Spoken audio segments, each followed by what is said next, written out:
అందరికీ నమస్కారం అండి. నా పేరు బి మధుసూదన్ రావు. నేను Sri Kavya all departmental exams coaching centre Nizamabad నుంచి మాట్లాడుతున్నానండి. రేపు ఎగ్జామ్ రాయబోతున్నటువంటి క్యాండిడేట్స్కు ఒక చిన్న రిక్వెస్ట్ అండి. ఈ పాయింట్స్ కూడా మీరు దయచేసి గుర్తుపెట్టుకోండి. You are going to the examination centre, please go to the examination centre well in advance అండి. సెంటర్కు ఎగ్జామ్ సెంటర్కు అడ్వాన్స్గా వెళ్ళండి.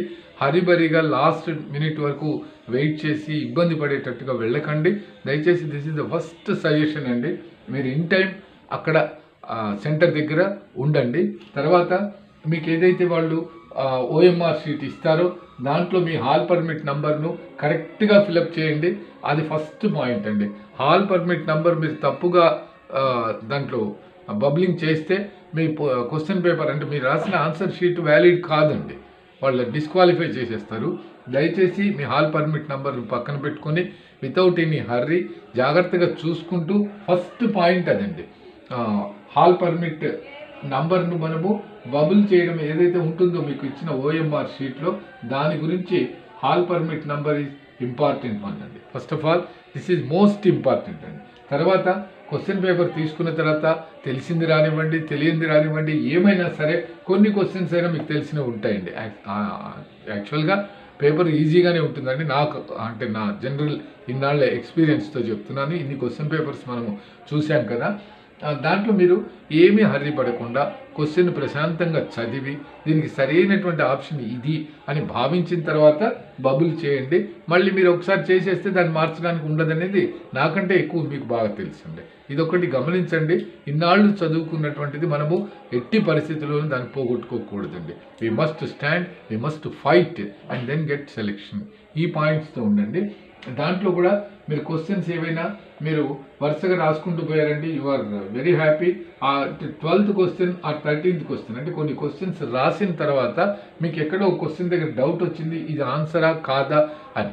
తర్వాత మీరు ఏమనుకున్నారంటే ఓన్లీ లాస్ట్లో చూద్దామని వదిలేసారండి. Suppose you have stopped giving answer for 12th question and then you have studied the 13th question, you felt happy, you know that answer, you are going continue అంటే 13, 14, 15 like that you are putting answers, but try to remember that you have left over this 12th question, your answers are to be bubbled from 13th question. Next question ఏదైతే ఒకటి వదిలేసి తర్వాత questions నుంచి మనము bubble చేయాలి అని మీరు ఏ ప్రశ్నకు జవాబు పెడుతున్నారు అనేది ఆన్సర్ పెట్టే ముందు చూసుకోండి. ఓ ఇది 13దేనా, ఓకే. ఇది 14దేనా, ఓకే. ఇది 15దేనా, ఓకే. ఎందుకంటే ఈ వదిలేసినటువంటి దాన్ని మర్చిపోయి మీరు హర్రీలో ఈ 13th 12th, 14th 13th, 15th 14th ఇలా పెట్టుకుంటూ పోతే టోటల్గా మీ ఎగ్జామినేషన్ అంతా వేస్ట్ అయిపోతుందండి. దయచేసి ఈ చిన్న పాయింట్ని గుర్తుపెట్టుకోండి. దీని నుంచే మీ లైఫ్ అంతా టర్న్ అయిపోతుంది. అంటే ఎగ్జామినేషన్ పాయింట్ ఆఫ్ వ్యూలో మీరు పడ్డ కష్టం అంతా వేస్ట్ అవుతుందండి. ఈ పాయింట్ దయచేసి గుర్తుంచుకోండి. ఏదైతే మీకు క్వశ్చన్ వదిలేశారో దాని తర్వాత నుంచే నేను ఆన్సర్స్ ఇస్తున్నానని మీరు మనసులో దృఢపరచుకొని క్వశ్చన్ నెంబర్ ఆన్సర్ పెట్టే ముందు మళ్ళీ 13th question given in the question paper I'm bubbling correct answer for the 13th question. Like that just you stay for 1 minute or some 30 seconds and then you go for giving answers to the leftover questions. ఇవి పోయిన తర్వాత మిగతా క్వశ్చన్స్కి answers ఇవ్వండి. ఇంకొకటి maths మీరు చేసేటప్పుడు ఏదైతే మనకు సింప్లిఫికేషన్ ప్రాబ్లమ్స్ ఉన్నాయో అంటే బోర్డ్ మాస్ దీంట్లో చేసేది పెద్ద ప్రాబ్లం ఇచ్చారనుకోండి, అన్నీ ఉన్నాయండి దాంట్లో 12 + 8 ఈ బ్రాకెట్, దాంట్లో మళ్ళీ 7 × 5 మళ్ళీ ఒక బ్రాకెట్, మళ్ళీ తర్వాత ఇవన్నీ అయిన తర్వాత ఇట్లా అన్నీ ఉన్నప్పుడు ఇటువంటి ప్రాబ్లమ్స్ ఏదైతే బోర్డు మాస్ ఉంటాయో అప్పుడు మీరు వీటిని అన్ని మిగతా ప్రాబ్లమ్స్ టోటల్ సాల్వ్ చేసి అప్పుడు ఈ ప్రాబ్లంకి రండి. ఎందుకంటే ఇక్కడ స్టే అయినప్పుడు మనం ఈ ప్రాబ్లమ్ను సాల్వ్ చేయగలం. No doubt you can solve that problem అండి. But anything goes wrong you will stay for that అంటే you will fight for that question only అండి. For that if you spend more than 10 minutes, 5 minutes like that, that will be affected to the other problems. లెక్కలు మనకు scoring subject, answer ఇచ్చేస్తే వచ్చే subject. ఇంకా మీకు గ్రూప్లో అంటే వాల్యూమ్స్లో డౌట్ ఉంటుంది కానీ లెక్కల్లో డౌట్ ఉండే ప్రసక్తే ఉండదండి. కాబట్టి మిగతా లెక్కలు చేసి ఇటువంటి లెక్కలకి రండి. అన్నీ ఇచ్చింటే అది చిన్నగా ఏదైనా సింపుల్ ప్లస్ అండ్ మైనస్లో ఇచ్చారనుకోండి, యూ ప్లీజ్ కంప్లీట్ ఇట్ అండి. దయచేసి ఈ పాయింట్స్ని గుర్తుపెట్టుకోండి.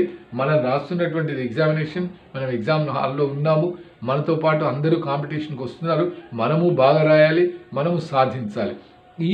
దీనిలతో మీరు దయచేసి అట్లా ఎగ్జామినేషన్కు పాజిటివ్ వేలో వెళ్ళండి, పాజిటివ్ థింకింగ్తో ఉండండి. ఏమైనా అన్ని క్వశ్చన్స్ 50కి 50 తెలియనివి అయితే రావండి, కొన్ని క్వశ్చన్స్ అయినా మీకు తెలిసినవే ఉంటాయి. పేపర్ ఈజీగా ఉంటుందని జస్ట్ నా భావన అండి, అంతవరకే. మీరు ఎటువంటిది వచ్చినా ఫేస్ చేయడానికే మీరు అన్ని చదువుకుని వెళ్తున్నారు. PO గైడ్ పార్ట్ 1 చదివారు, రెగ్యులేషన్స్ చదివారు, వాల్యూమ్ 5 చదివారు, వాల్యూమ్ 6 పార్ట్ 3 చదివారు, వాల్యూమ్ 7 చదివారు. తర్వాత మీకు కావాల్సినటువంటి జనరల్ ఎస్ఏలు చదివారు, వర్డ్స్ చదివారు. అన్నీ రెడీ చేసుకొని మీరు యుద్ధానికి వెళ్ళినట్టుగా వెళ్ళారు.